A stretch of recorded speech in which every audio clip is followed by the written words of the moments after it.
is how do you come back to Oddworld after so many years? And not only that, after not only so long, but and what it became after Exodus, with Munches and Stranger's Wrath, games that are not, in my opinion, don't carry the same heart, I guess, as Oddworld 1 and 2 do. Yeah. How do you do that? In a TV show. That's how. I would agree. Not a video game. So yeah, let's talk about that. What I wrote here is, in order to go back to that, you do kind of have, if you're going to do it in a game format, you do have to make a game that's more like Odyssey and Exodus. It has to focus on Abe. It has to kind of have similar, because a lot of the gameplay is tied to the general message and ideas of the game. So you really have to go back to something like that at least. And that's what they did. So let's talk Soulstorm. First what were you? Oh, go ahead.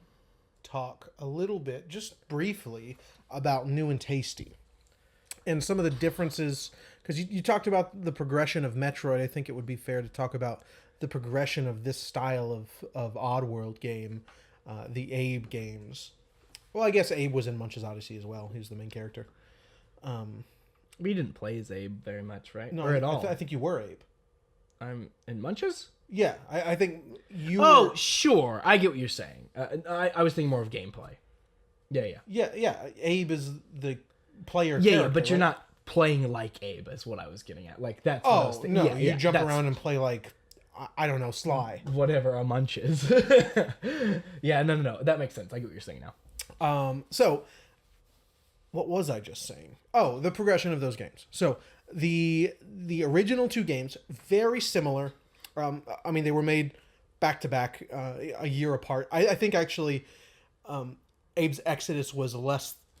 Excuse me, this sour is getting me. Good. Was less than a year apart, I think. Don't quote me on that.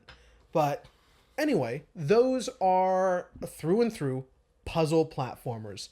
Every screen, with very few exceptions, some of them are just transitions, every screen of this game is a new puzzle to be solved.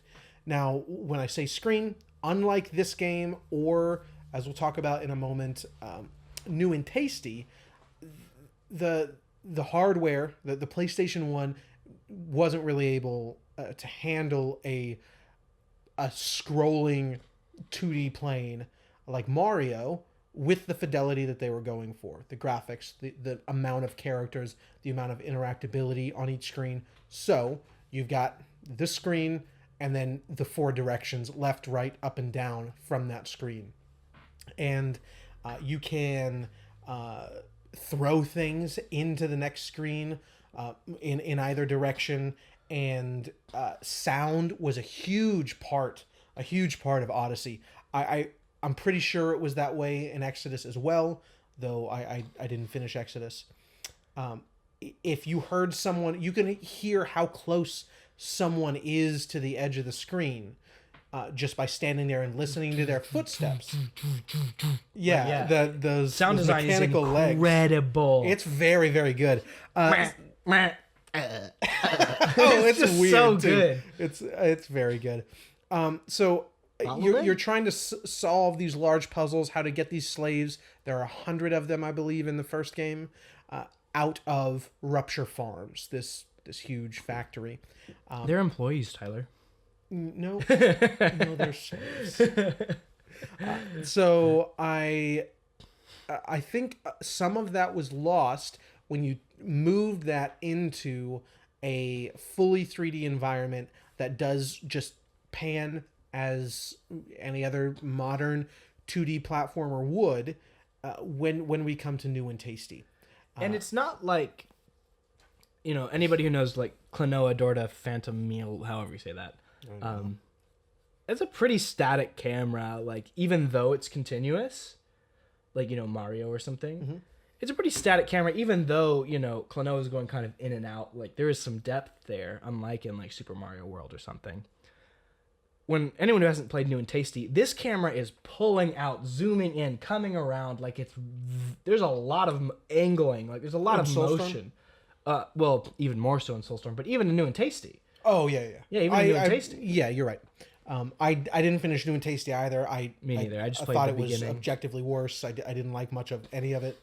What I did play, Soulstorm uses it much better Soulstorm is a because it's built around huge evolution of the game. It does stand apart, but you lose the need for the sound design. The sound design is integral to the first two games to solving puzzles. So if to finding secrets. Sure, yeah, it's integral. It is not the case here, and then much more so with New and Tasty, you lose a lot of the charm moving into 3D. That I think was, for lack of a better term, resolved, fixed in Soulstorm. I think so too. But it doesn't look very good. It's sort of generic, and I think you use the term What do you mean sort of by sterile. Okay, in you're New talking and about Tasty. Yeah, absolutely. It loses so much of the charm from the first games, and then the charm that is reintroduced in Soulstorm. Yeah. But you get they definitely a much more rediscover fluid. it. Because they build it not off of a game that was screens. They're building it from the ground up. Like, I mean, you're looping in and out of this environment, and the camera will zoom in at just the right moment, or like just pan back to this huge scale. It's amazing how large Odyssey, the original, feels. Yeah. With just being screens. And it's also grid based. I should mention you don't have a full to its benefit. To its benefit. Though you can freely move left and right, every action you take is based on a grid point. You'll take one equal distance step, and you're always on a grid tile. Yeah. And when you throw a thing, it goes this far. And New and Tasty doesn't change the game to accommodate for the fact that that's not the case anymore, which is a shame. And then we come to Soulstorm. So it lost quite a bit with New and Tasty, I think, and then gained quite a bit with Soulstorm. Pretty much all of the charm. That scale is just incredible. Those areas feel like they feel, even though you're literally just moving left and right, they feel massive. Yeah, and it's the scale of Soulstorm is incredible. The characters, so much more life has been breathed into them as opposed to New and Tasty. Yeah. I mean, the animation and just the fidelity of current hardware allows for that. You mentioned the cutscenes. If you want to go ahead and talk about the cutscenes. Oh, dude, the cutscenes are incredible. This is what Tyler and I think it should just be a show. Like, every time a cutscene started, I was glued. There was so much life. The thing that caught me every time is they blink asymmetrically, the Mudokons. And then they also, like, half blink, or like, they get ready to blink, like, they flex their eyelids and then blink. Yeah, it's so good. Much care put into all of it. Yeah, and the, all the kind of... the movements, they're just off enough to where it feels like an alien creature, but also like they look natural. Yeah, it's just and then there's stunning. a lot of stuff that, not to the degree of Pixar, but some animation that I could only point to Pixar. I'm sure most animation studios do this, but Pixar in particular puts detail on things that have been used, whereas other things that aren't important. I watched some video about this, probably Nerdwriter. I think it was Nerdwriter. So if you look at a still from each movie of Andy's bedroom in Toy Story, the bed, even though it is used every night, is not really important, whereas the focal point of the scene is his desk. So there's not very much detail put into the bed, but there's so much lifelike detail put into the scrapes on the knob because he keeps opening and he's trying to reach for it while he looks at his computer, or just like where a cup was placed, the edges of the desk where maybe a dog jumped up and is begging for attention. There's detail put on all of these small things to make it feel lived in, and that's true of any cutscene. Just like the leather on his lips, the stitches. And that stands out so much. Yeah. Their teeth. Even their teeth and their gums, like the colors. It's just... It's beautiful. this is probably some of the best work I've seen in just pure 3D animation in any video game. Like, this is just top of the line stuff. It's really something. And I'm so glad I stuck around for the last level I did today. I didn't finish this game either. I'm going to finish it when I go home. I'm on the last level. Or I've just started. So I've got about an hour left. They're big levels. Rough. Is it? Oh, dude, it's rough. You might have an easy time. You're better at these games than me. But no, I'm not. I think you are, yeah. But I had so much trouble with the final section. Oh no. We're gonna talk about the bad parts of this game in a minute, because there are plenty, unfortunately. But the last level I was on, Fico Depot, I think is one of the best, visually the best levels in the game. Okay, it's as soon as you start.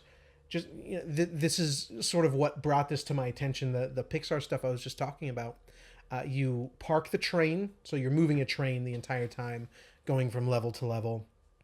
And you park the train, you jump out, and there's just a trash can, a wooden bench, and a light post there next to you. And I was like, whoa, that looks incredible. And then I went in that direction, and the use of the brass, and I forget, like, it's oxidized brass, where it turns bluish. And so the combination, the steampunk aesthetics, there's a lot of that going on in this level, but it's not used as steampunk. It's just the wood and the brass, the sort of greens that you might see in like an executive office, brass with green leather or something. A lot of these sort of colors really richly presented in what I think is the most visually striking level. Not the best level. Actually, one of the worst parts was in this level. But it's so beautiful. I love it. I really do. And don't quote me on this either, but I thought I heard sometime many years ago, there was a TV series in the works. Maybe originally, I think he wanted it to be a multimedia sort of enterprise, and it didn't work out that way. Unfortunately, it's odd how Oddworld has stuck around. It feels like it should have died. I think it's just Lorne Lanning, honestly. I think just his passion for the series has really kept it alive. Yes. I really like him. He's very interesting. Like, he's fun to watch in interviews and stuff. Yeah. He's gotta read that book. I've got what is it? Oddworld, Abe's Origins. There was a Kickstarter book. What are they called?